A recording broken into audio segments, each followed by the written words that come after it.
नमस्कार, आप देख रहे हैं बिजनेस टुडे बाजार। मैं हूं हर्ष शर्मा। एक बार फिर मैं आपके सामने हाजिर हूं।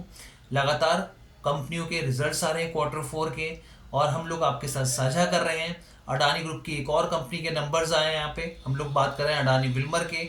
जो भी निवेशक इस कंपनी में जिन्होंने निवेश किया हुआ है, बहुत सारे निवेशक ऐसे हैं जो एक तरीके से ट्रैप में फंसे हुए हैं, जिन्होंने 500 या 500 से ऊपर के भाव पर लिया हुआ है। लेकिन अभी मौजूदा वक्त में ये जो स्टॉक है करीब 350 के आसपास पे ट्रेड कर रहा है। हालांकि अगर आप देखें यहाँ पर, तो मंगलवार के सेशन में करीब 4.5% की तेजी देखने को मिली थी। लेकिन अब इसके नंबर्स कैसे आए, क्योंकि पिछले कुछ क्वार्टर से दबाव देखने को मिल रहा था कंपनी में।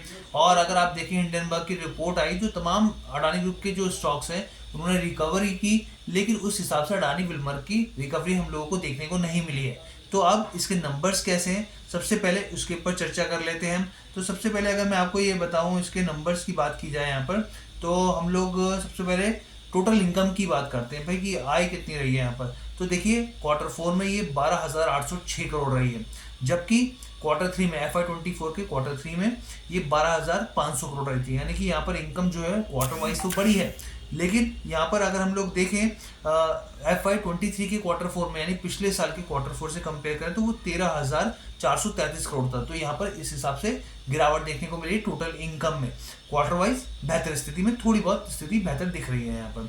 अब उसके बाद हम आगे बढ़ते हैं, टोटल एक्सपेंसेस की बात करते हैं। कुल खर्चों की बात करें तो यहाँ पर जो कुल खर्चे आए वो 12,595, यानी कि 12,600 करोड़ के आसपास आए।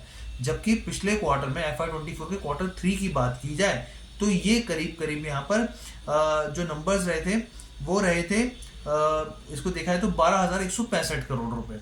तो यानी इसके हिसाब से खर्चे जो हैं वो बड़े हैं। लेकिन अगर आप वाई ऑन वाई बेसिस पर देखें तो वहाँ पे 13,301 करोड़ थे। तो इस हिसाब से इसमें कटौती देखने को मिल रही है यहाँ पर। अब उसके अलावा आगे हम बढ़ते हैं, profit for the period. Profit कैसा रहा है यहाँ पर, तो अगर आप देखिए क्वार्टर फोर में, FY24 के क्वार्टर फोर में 156 करोड़ आया है। अगर इसको आप वाई ऑन वाई बेसिस पे कंपेयर करें FY23 के क्वार्टर फोर में, तो ये करीब 97 करोड़ था। यानी 97 करोड़ से बढ़कर 156 करोड़ आया है। तो यहाँ पर अच्छी बढ़त देखने को मिली साल दर साल के हिसाब से। लेकिन अगर आप क्वार्टर वाइज कंपेयर करेंगे यहाँ पर, तो ये जो है यहाँ पर, तो 247 करोड़ आया है यहाँ पे। 247 करोड़ यानी कि 156 करोड़ के मुकाबले काफ़ी कम दिख रहा है। तो यानी वाई ऑन वाई बेसिस पर कंपनी का प्रॉफिट बढ़ता हुआ दिखा है। इसके अलावा और कुछ चीज़ें मैं आपको बताया, तो यहाँ पर अगर आप देखिए कामकाजी मुनाफा यानी एबिटा की बात करें, तो इसमें सालाना आधार पर 202% की बढ़त देखने को मिली है। अगर देखें आप इसको, तो मार्च तिमाही में यानी क्वार्टर फोर में ये 118 करोड़ था। जब 118 करोड़ था यहाँ पे, पिछले साल की बात कर रहा हूँ मैं, पिछले कारोबारी साल के, यानी FY23 के क्वार्टर फोर में 118 करोड़ था। जबकि अब ये बढ़कर 356 करोड़ के आसपास आया, यानी कि इस हिसाब से 202% का जंप देखने को मिल रहा है। वहीं मार्जिन की बात करें तो मार्जिन में यहाँ पर पहले 0.9% था, FY23 के क्वार्टर फोर में 0.9% था, लेकिन अब यहाँ पर जो आया है 2.7% आया, यानी कि मार्जिन में भी अच्छी खासी बढ़ोतरी देखने को मिली है। अब इसके साथ ही एडिबल ऑयल वॉल्यूम की बात करें, एडिबल ऑयल, क्योंकि देखिए ये कंपनी जो है बेसिकली एडिबल ऑयल और दूसरे कई सेगमेंट्स में यहाँ पे जुड़ी हुई है। तो अगर इसको देखें आप, तो इसमें क्या 9% की 11% की ग्रोथ देखने को मिली है एडिबल ऑयल वॉल्यूम में यहाँ पे। वहीं FMCG सेगमेंट की वॉल्यूम को देखें तो 9% की ग्रोथ देखने को मिली है। यहाँ तक कि जो ऑयल मिल्स के एक्सपोर्ट वॉल्यूम की ग्रोथ देखें तो उसमें गिरावट देखने को मिली है, यानी कि एक्सपोर्ट के मोर्चे पे यहाँ पे गिरावट देखने को मिली है। वहीं कंपनी के कुछ अहम जो मेन प्रोडक्ट्स हैं उनकी जो मार्केट शेयर है वो बढ़ा है, जो कंपनी ने साझा करी है। उन्होंने बोला है कि एडिबल ऑयल का रिफाइंड ऑयल कंज्यूमर पैक जो है उसमें मार्केट शेयर बढ़ता हुआ दिखा है, और वो करीब बढ़कर 19% तक पहुंच गया है। और इसके साथ ही डिस्ट्रीब्यूशन इंफ्रास्ट्रक्चर में भी बढ़ोतरी देखने को मिली दक्षिण भारत के कुछ इलाकों में, ये उन्होंने यहाँ पर क्लैरिटी दी है यहाँ पर। तो ये ओवरऑल नंबर थे, आपको हमने बताने की कोशिश करी।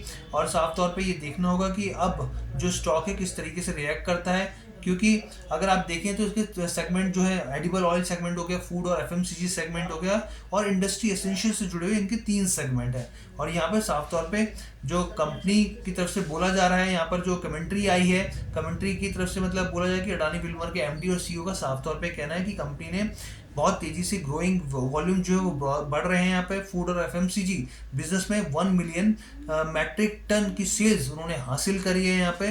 और करीब 6 मिलियन मैट्रिक टन की टोटल सेल्स हो गई। यानी FY24 में फूड और FMCG बिजनेस में करीब 10 मिलियन मैट्रिक टन की सेल्स हुई है। और ओवरऑल देखा जाए तो करीब करीब यहाँ पे 60 लाख मैट्रिक टन की सेल्स हो चुकी है। वहीं पे रेवेन्यू की देखें अगर मोर्चे पर, तो फूड और FMCG सेगमेंट में नियरली अब ये डबल हो चुका है। रेवेन्यू सेगमेंट यानी रेवेन्यू के हिसाब से देखें तो फूड और FMCG सेगमेंट अब तक डबल हो चुका है और FY24 में करीब 5,000 करोड़ के आसपास पहुंच गया है। तो ये ओवरऑल हमने आपको बताया। और साथ ही एक चीज़ और मैं आपको बता दूं कि बांग्लादेश में कंपनी का एक बहुत ही फेमस ब्रांड है यहाँ पे रूपचंदा, वो अभी भी नंबर 1 बना हुआ है। ये जानकारी उन्होंने साझा करी है। तो अब देखना होगा कि गुरुवार को स्टॉक किस तरीके से रिएक्ट करता है। हमने आपको स्थिति साफ कर दी नंबर्स के हिसाब से। कैसी लगी वीडियो कमेंट करके जरूर बताइएगा। बिजनेस टुडे बाजार के साथ जुड़ने के लिए धन्यवाद।